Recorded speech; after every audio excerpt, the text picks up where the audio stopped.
governantes focam em algo errado, isso é uma tremenda decepção. Traz um mal tremendo ao povo e um prejuízo à população. A insanidade de Saul o levou a magoar o seu povo, e enquanto ele perseguia Davi, e em sua loucura ele ainda estava a insistir, ele magoava a Deus de novo. Este é mais um capítulo que você assiste aqui no Bíblia em Poesia. E nós vemos aqui o grande conflito. De um lado Davi, de outro lado Saul, bem contra o mal. Eu e você também estamos num grande conflito. Cabe a nós descobrirmos e decidirmos de que lado vamos estar. Eu sei que você é do lado do bem, então se inscreva nesse canal, dê seu like, curta, compartilhe e ajude outras pessoas a compreender a palavra de Deus. Existem pessoas que não têm uma Bíblia na mão e essa é a única maneira deles aprenderem. E o livro de hoje, o capítulo de hoje começa dizendo: quando disserem a Davi que os filisteus estavam atacando aquela cidade de Keila e as suas eiras estavam saqueando, ele perguntou ao Senhor: esses filisteus, Senhor, eu devo atacar? E o Senhor respondeu: ataque os filisteus e liberte Keila, vá. Os soldados de Davi, porém, lhe disseram: aqui em Judá nós estamos amedrontados, quanto mais se nós formos a Keila e contra a tropa dos filisteus lutarmos.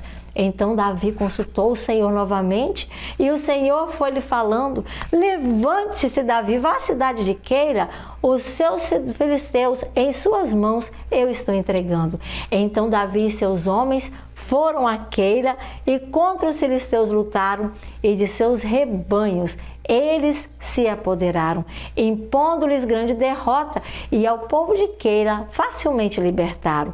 Ora, Abiatar, filho de Ameleque, o colete sacerdotal tinha levado, quando fugiu de Saul, e a Davi ele tinha se juntado, e que Davi tinha ido a Keila, foi a Saul informado. E então ele disse: Deus nas minhas mãos a Davi entregou, porque ao entrar numa cidade com trancas e com portas, Davi se aprisionou. E Saul convocou todo o seu exército para virem a ele para batalhar, para irem à cidade de Keila e cercarem a Davi e os homens que o seguiam lá. E quando Davi soube que Saul tramava atacá-lo, ele disse a Abiatar: traga logo o colete sacerdotal. Então ao Senhor aquele povo passou a orar: ó Senhor Deus de Israel, este teu servo ouviu claramente que Saul planeja vir a Keila e destruir a cidade totalmente. Por quê? Porque eu estou aqui, estou no meio de toda essa gente. Mas será que os cidadãos de Keila a ele me entregarão? Saul virá de fato, conforme o teu servo ouviu? Então, ó Senhor, responde, Senhor, a minha oração. E o Senhor disse: ele virá. E Davi novamente perguntou: será que os cidadãos de Keila me entregarão e aos soldados que comigo estão? Respondeu o Senhor a Davi: sim, entregará. Então Davi e os seus 600 soldados partiu de Keila e ficaram andando sem direção definida, ficaram assim vagando de um lado para o outro. E quando informaram a Davi a Saul, melhor dizendo, que Davi de Keila tinha fugido, ele interrompeu a marcha que antes havia apreendido. Davi permaneceu nas fortalezas do deserto, nas colinas do deserto da região, e dia após dia Saul procurava, mas Deus não entregou Davi nas suas mãos. Quando em Oreza, no deserto de Zife, por aquelas bandas Davi estava, soube que Saul tinha saído para matá-lo, porque era nisso e somente nisso que ele pensava.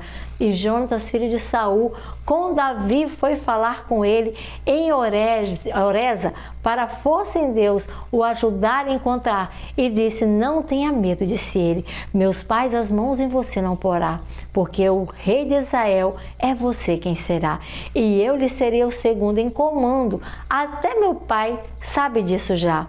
E os dois fizeram um acordo ali perante o Senhor.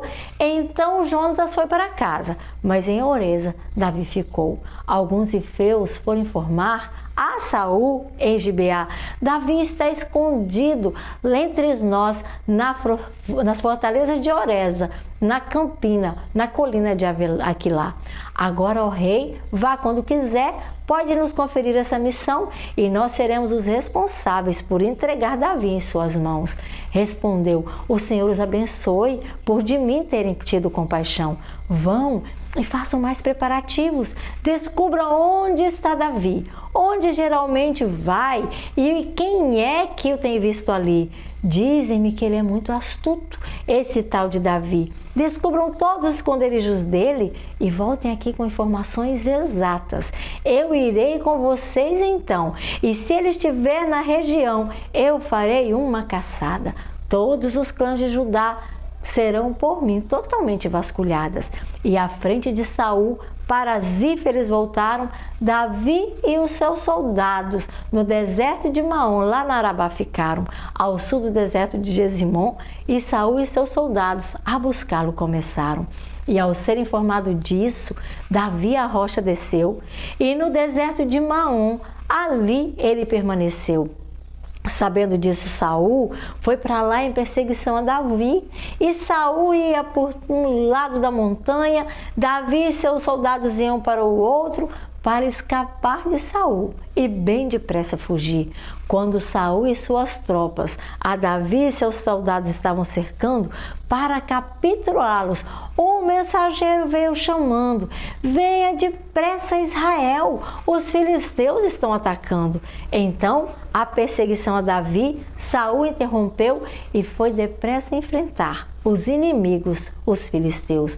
Por isso, de Selá a Malecote é que chama este lugar, e daquele lugar Davi saiu e foi conviver em Engedi, nas fortalezas que havia lá. Que triste, né? Um homem que havia salvado a nação de Israel, tinha lutado bravamente, nunca fez mal para Saul, estava fugindo como um cão. Sabe, meu amigo, minha amiga, meu irmão, minha irmã, você que está aí, não sei se você conhece a Deus, se você tem costume de ler a Bíblia, ou se é a primeira vez que você aqui entrou encorajado por alguém ou por curiosidade, mas a Bíblia do Gênesis ao Apocalipse nos afirma que nós sofreremos perseguição, sofreremos angústias, sofreremos dificuldades nessa terra, porque aqui é uma terra de pecado, nosso mundo jaz no maligno, mas Deus não nos desampara. O Senhor é o meu pastor, nada me faltará, e Ele vai estar conosco assim como esteve com Davi, mas não pense que será fácil. Por isso nós precisamos arregimentar as nossas armas. Uma arma é a oração, precisamos orar muito.